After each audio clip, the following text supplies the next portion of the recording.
پاکستان امریکہ کی سیاسی مداخلت کا شکار لگتا ہے۔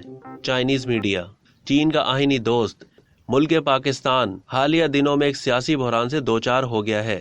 چین کے سرکاری اخبار کے ادارے میں کہا گیا ہے کہ وزیر اعظم پاکستان عمران خان نے گزشتہ اتوار کو اپوزیشن جماعتوں کی جانب سے پیش کی جانے والی عدم اعتماد کی تحریک کو ناکام بنا دیا ہے۔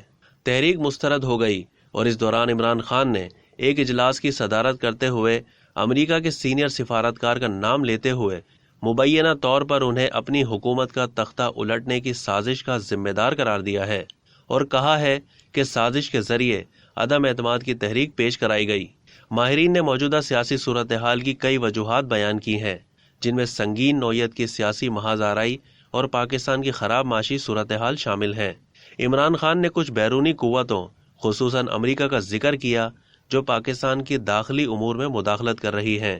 Shanghai institute for international studies کے سینئر ریسرچ فیلو زاؤ گانچنگ کا کہنا ہے کہ امریکہ عمران خان کو رام کرنے میں ناکام ہو گیا ہے، اس لیے ممکن ہے کہ اب وہ پاکستان کی سیاست میں مداخلت کر کے موجودہ حکومت کا تختہ الٹنے کی کوشش کر رہا ہے۔ Research centre for China south Asia cooperation کے سیکرٹری جنرل لیوجن گائے کی بھی رائے ہے کہ مغرب بالخصوص امریکہ نہیں چاہتا کہ عمران خان اقتدار میں رہیں، کیونکہ عمران خان نے ان کے خلاف سخت رویہ اختیار کر رکھا ہے۔ چین سے قربت رکھنے والے ایک اور جنوبی ایشیائی ملک سری لنکا کو بھی شدید مسائل کا سامنا ہے۔